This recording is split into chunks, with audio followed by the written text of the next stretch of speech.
Hello दोस्तों, स्वागत है आपका।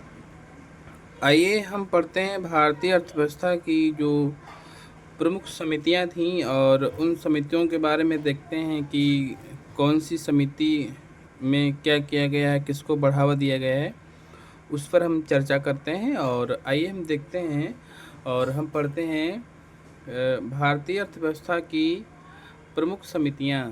तो ये समितियां हमने दिया रखा है और इसमें इन समितियों में क्या दे रखा है उसके बारे में मैंने इधर नोट डाउन किया है, और आप भी स्क्रीनशॉट ले लीजिएगा और नोट डाउन कर लीजिएगा साथ ही में, तो अच्छा रहेगा।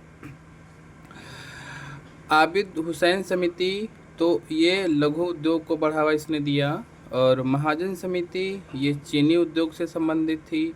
महलोत्रा समिति ये रुपया की परिवर्तन अर्थात बीमा क्षेत्र को रुपया की परिवर्तन और बीमा क्षेत्र को जो है बढ़ावा किसने दिया? महलोत्रा समिति।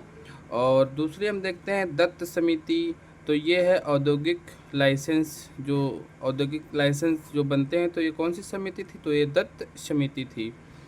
दूसरी हम देखते हैं वाचो समिति, तो ये डायरेक्ट टैक्स अर्थात प्रत्यक्ष कर से संबंधित थी। और रेखा समिति की हम बात करें तो रेखा समिति जो है इनडायरेक्ट टैक्स अर्थात अप्रत्यक्ष कर से ये संबंधित थी। और केलकर समिति की हम बात करें तो ये कर सुधार से संबंधित थी। राजा चलैया समिति की बात करें तो ये भी कर सुधार से थी। राज मन्नार की समिति अगर हम बात करें तो ये कृषि कर से संबंधित थी।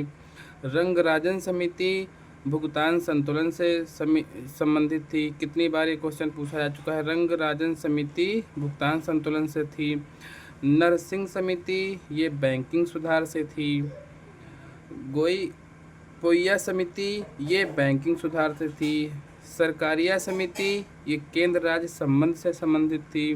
गोस्वामी समिति ये औद्योगिकरण की समस्याएं देखने के लिए कौन सी समिति बनाई गई थी? तो गोस्वामी समिति बनाई गई थी।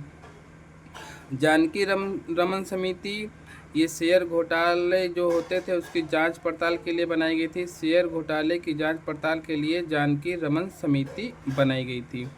मीरा सेठ समिति ये हथकरघा विकास के लिए बनाई गई थी। और आइए हम देखते हैं भूरेलाल समिति ये मोटर वाहनों के करों में वृद्धि की गई थी। भूरेलाल समिति बनाई गई थी। सत्यम समिति की हम बात करें तो ये वस्त्र नीति के लिए बनाई गई थी। तारपोर समिति की बात करें तो पूंजीगत खातों में रुपए का परिवर्तन जो है, अगर पूंजीगत खातों में रुपए का परिवर्तन किया गया था तो तारपोर समिति के अंतर्गत किया गया था। आइए एक बार और हम देख लेते हैं इनको। आबिद हुसैन समिति लघु उद्योग के लिए, महाजन समिति चीनी उद्योग के लिए, मल्होत्रा समिति रुपया परिवर्तन और बीमा क्षेत्र के बढ़ावा देने के लिए, दत्त समिति औद्योगिक लाइसेंस के लिए, वाचो समिति डायरेक्ट टैक्स के लिए, रेखा समिति इनडायरेक्ट टैक्स के लिए बनाई गई थी, केलकर समिति कर सुधार के लिए बनाई गई थी, राजा चलैया समिति ये भी कर सुधार के लिए, राज मन्नार समिति कृषि कर, रंगराजन समिति भुगतान संतुलन, नरसिंह समिति बैंकिंग सुधार, गोईपोइया समिति बैंकिंग सुधार, सरकारिया समिति केंद्र राज्य संबंध के लिए, गोस्वामी समिति औद्योगिकरण की समस्याओं को देखने के लिए, जानकी रमन समिति शेयर घोटाले की जांच पड़ताल करने के लिए, मीरा सेठ समिति हथकरघा विकास के लिए, भूरेलाल समिति मोटर वाहनों के करों में वृद्धि के लिए, सत्यम समिति वस्त्र नीति के लिए बनाई गई थी, तारपोर समिति पूंजीगत खातों में रुपए का परिवर्तन करने के लिए बनाई गई थी। हेलो दोस्तों, आपको कैसा लगा? अच्छा लगा हो तो लाइक करिएगा, शेयर करिएगा, चैनल को सब्सक्राइब करिएगा। Thank you.